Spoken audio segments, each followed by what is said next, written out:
किस किस बात का भरोसा करें भैया, ये तो बता दे। उन्होंने तो ये भी कहा था जिस समय पे नोटबंदी आई थी कि 15-15 लाख हर के खाते में आएंगे, हर की जेब में आएंगे। आए क्या कि हमारे माननीय प्रधानमंत्री जी मतलब जो है विवाहित थे, विवाहित हैं, विवाहित रहेंगे, पर विकास पैदा नहीं होगा। ये सत्ता से बाहर होते हैं तब तो ये कुछ कहते हैं, जब सत्ता पे काबिज होते हैं तब ये कुछ कहते हैं।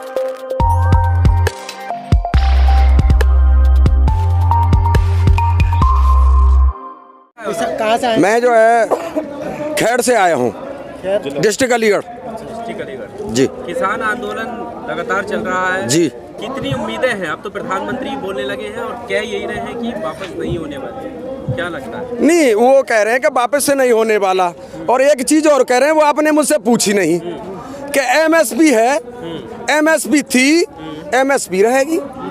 भाई जब भूत भविष्य और वर्तमान तीनों के लिए आप कह रहे हो तो किसान आपसे मांग ही क्या रहा है? बस इतना ही जो कह रहा है कि उस पर कानून बना दो।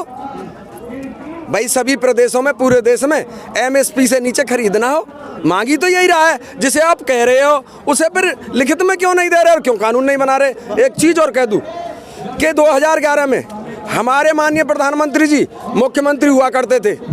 उस समय मनमोहन सरकार को एक चिट्ठी लिखी थी कि मनमोहन सरकार किसान को एमएसपी पर कानून बनाए तो किसान की स्थिति सुधर जाएगी। मैं तो ये कहना चाहता हूँ कि आज आप मुख्यमंत्री नहीं, आज आप प्रधानमंत्री हो, पूरी सत्ता में हो, तो आप बना दो। अब यही तो मांग रहा है जो आप कह रहे थे मनमोहन सरकार से, तो दोहरी नीति से परेशान है। एक चीज़ और कह देना चाहता हूँ यहीं कि इन्हीं की पार्टी की स्वर्गीय श्रीमती सुषमा स्वराज एक दिन बताती थी कि आड़तिया एटीएम है किसान का। जिस समय कांग्रेस इसे कर रही थी कि एटीएम है, और मैं दावे के साथ कहता हूं कि वास्तव में आड़तिया किसान का एटीएम है। क्यों? कि जिस समय पे उसके खेत में फसल होती है उस समय पे वो जो है शादी आ जाए, विवाह आ जाए और कोई काम आ जाए तो वो आड़तिया के पास जाता है, कहता है भाई मेरी फसल आने वाली है, पक जाएगी 1.5 महीने में, 2 महीने में, मुझे दे दे। चाहे माँ की जो है बीमारी है या पिता की बीमारी है या शादी है या और कोई चीज़ है, तो वो वहाँ से लेता है। सुनिए, एक बार लेता है और अपनी फसल उसके यहाँ डाल करके उसका पेमेंट क्लियर करके जब आता है। तो मैं आज फिर कह रहा हूँ कि वास्तव में एटीएम है। ये सत्ता से बाहर होते हैं तब तो ये कुछ कहते हैं, जब सत्ता पे काबिज होते हैं तब ये कुछ कहते हैं। एक चीज़ और उन्होंने कहा है कि एमएसपी थी, एमएसपी है, एमएसपी रहेगी। मैं तो ये कहना चाहता हूँ कि हमारे माननीय प्रधानमंत्री जी मतलब जो है विवाहित थे, विवाहित हैं, विवाहित रहेंगे, पर विकास पैदा नहीं होगा। एमएसपी थी, है और रहेगी जी, वो ये बात को कह रहे हैं। हाँ। लेकिन आपको भरोसा क्यों नहीं हो रहा है उनके पास? अरे भरोसा किस किस बात का भरोसा करें भैया, ये तो बता दे। उन्होंने तो ये भी कहा था जिस समय पे नोटबंदी आई थी कि 15-15 लाख हर के खाते में आएंगे, हर की जेब में आएंगे। आए क्या? जब उससे पहले कहा था, उसके बाद आप लोगों ने भरोसा करके 19 में बैठा लिया फिर सत्ता में।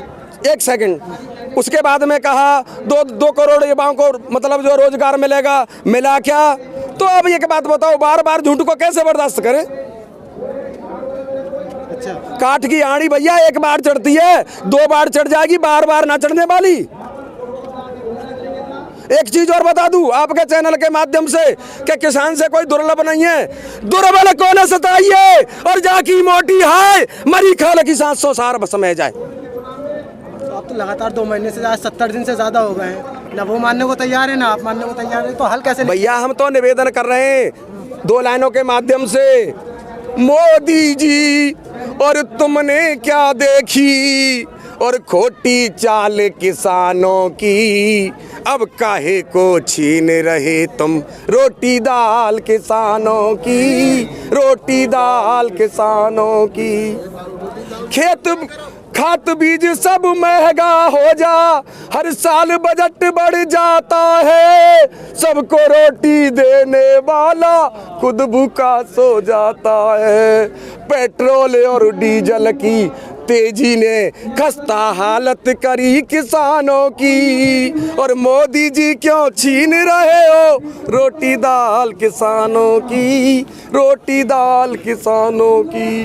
जबर खेत में चले फावड़ा सांस फूल रह जाती है, जब खेत में चले फावड़ा सांस फूल रह जाती है, हमको पानी पिलाने वाली सरकार नजर नहीं आती है, हमको पानी पिलाने वाली सरकार नजर नहीं आती है। दू दू करके चिता जल रही और किसानों के अरमानों की, और मोदी जी क्यों छीन रहे हो रोटी दाल किसानों की, रोटी दाल किसानों की।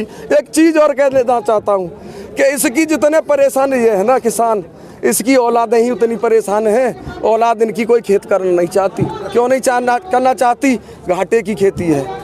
देख कलेजा फट जाता है, आंखों से आंसू बहते, और ऐसा ना हो कलम रो पड़े सच्चाई लिखते लिखते।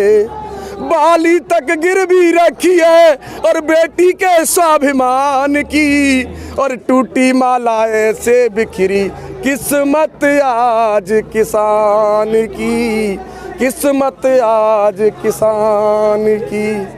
जो अपने कांधे पे देखो और खुद हल लेकर चलता है, आखिर उसकी कठिनाई का हल क्यों नहीं निकलता है। जिनसे है उम्मीद, जिनसे है उम्मीद, उन्हें बस चिंता है मतदान की, और टूटी माला ऐसे बिखरी किस्मत आज किसान की। और ये कहते हैं कि हम कर्ज माफ कर देंगे, कर्ज माफ कर दिया। अरे मैं कह रहा हूं कि आप किसान की तरह मेहनत करके देख लो, अपने को महाजन कहना भूल जाएंगे। इतना कर्ज चुकाया कि हम, इतना कर्ज चुकाया कि हम अपनी ही सुध भूल गए, और सावन के मौसम में फांसी लगा के झूला झूल गए। अमुआ की डाली पर देखो और रास टंगी है किसान की, और टूटी माला ऐसे बिखरी किस्मत आज किसान की।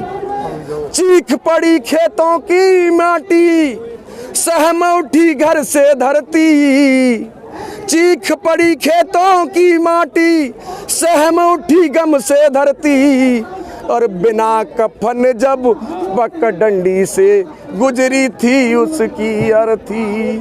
वही विदा हो गया, वही विदा हो गया जिसे और चिंता थी कन्यादान की। टूटी माला ऐसे बिखरी किस्मत आज किसान की, किस्मत आज किसान की। तो ऐसी दयनीय हालत है इसकी, इस पे अब तो तरस खाओ। मैं एक चीज कहने देना चाहता हूँ यही कि हमारे माननीय प्रधानमंत्री जी ये कहते हैं कि कहा है, सुना है सबने कि मेरा 56 इंची का सीना है, 56 इंची का सीना। मैं हाथ जोड़ के विनती करता हूँ कि मोदी जी, हमारे माननीय प्रधानमंत्री जी, आपके दिल में उस 56 इंची सीने में किसानों के लिए दया एक तिल के बराबर नजर नहीं आ रही, तिल के बराबर नजर नहीं आ रही। और एक चीज और कह देना चाहता हूँ कि ऐसा बड़ा होने से कोई फायदा नहीं कि बड़ा हुआ तो क्या हुआ, और जैसे पेड़ खजूर और पक्षी को छाया नहीं और फलावत दूर, तो ऐसे बड़े का कोई फायदा नहीं। मैं तो यही कहना चाहता हूँ कि अब भी वक्त है, अगर परमात्मा आपको सद्बुद्धि दे और किसानों की बात सुने तो किसान भी खुशी खुशी अपने घर जाएं और आपका भी जय जयकार होता रहे। ये बात तो मैं कहना चाहता हूँ आपके चैनल पे।